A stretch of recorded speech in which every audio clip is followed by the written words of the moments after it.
Random thoughts. In this video, I'm going to attempt to answer a question that I've seen. I think two people brought it up in the comment section of the previous video that I did.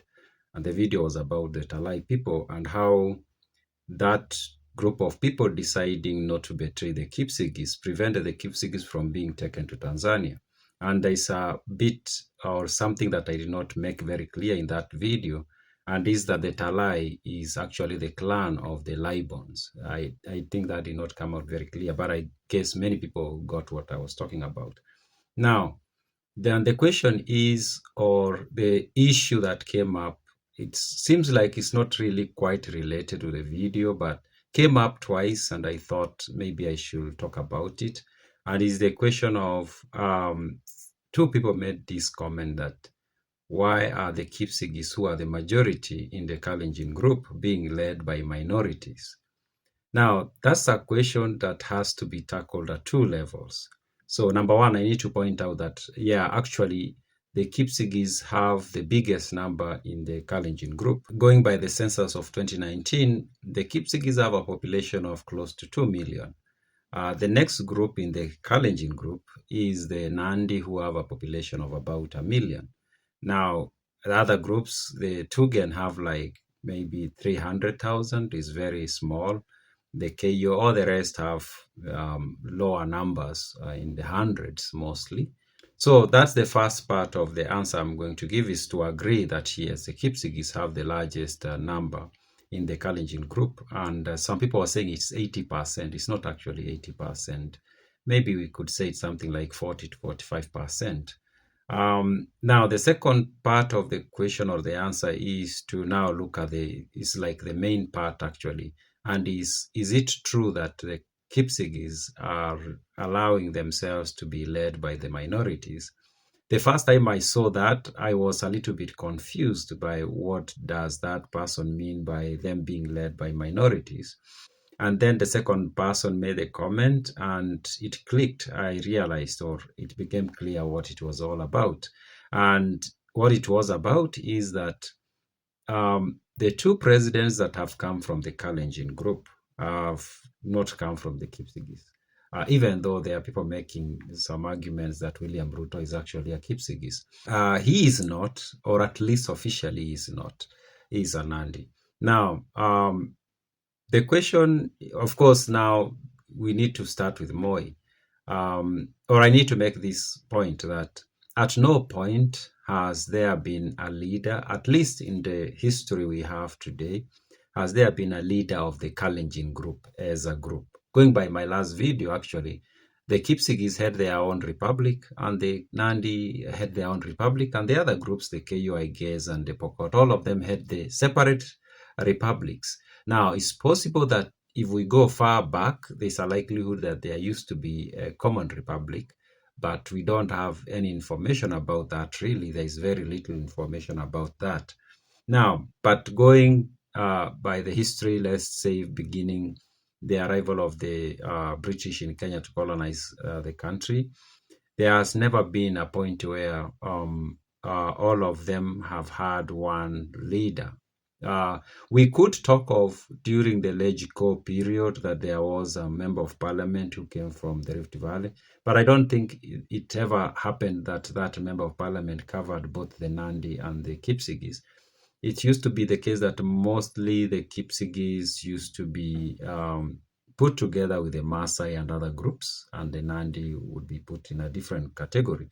And even if it ever happened that the entire Kalenjin group was represented by the same person at the Let-Go, that person, we can argue that they were not really elected. They were mostly appointees, we can even say. And that's how Moi got into Let-Go, actually. He was more or less an appointee or nominated to join the Let-Go and to represent what was known as the Rift Valley. Now, after independence, of course, Moi became the deputy president or the vice president. Now, the question we need to ask ourselves, because I know those who are bringing up that issue of, the Kipsigis are the majority and they are allowing themselves to be led by the minorities, they are primarily talking about the two presidents. That's President Moi and President Ruto. Now we need to look at Moi. Moi became a member of LegCo. As I've said, it was more of a nomination or appointment than an election. There were no elections actually. And when he became a member of LegCo, and then at independence, he was elected to become a member of parliament. He wasn't elected by the Kipsigis. He was not. He was elected by people from where he came from, the Tugen primarily.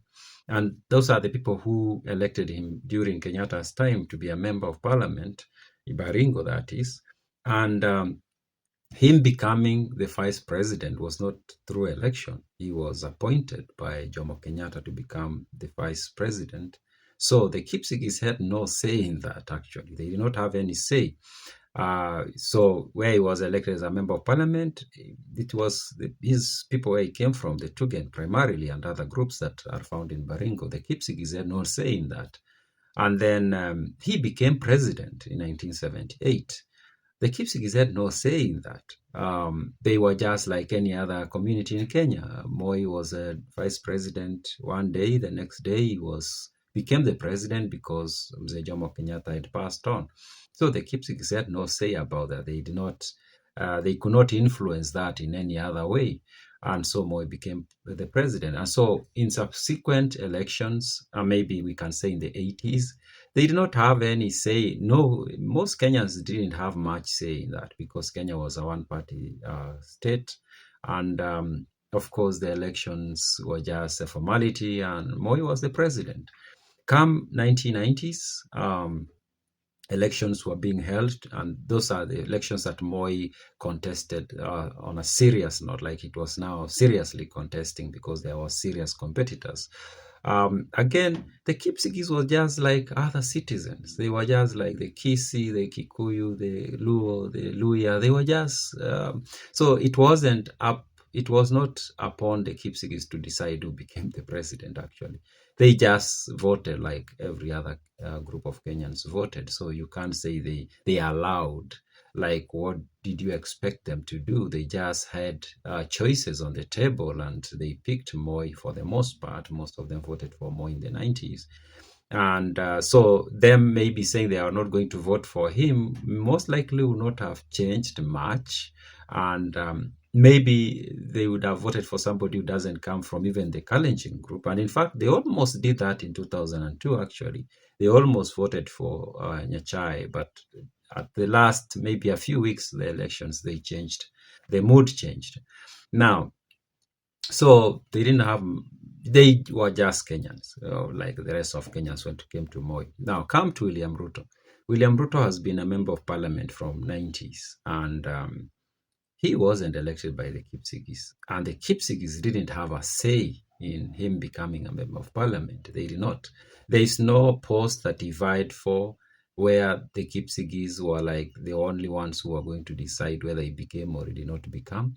So, and the first time that happened actually was in the year 2013 or 2014, when he became the running mate of Uhuru Kenyatta.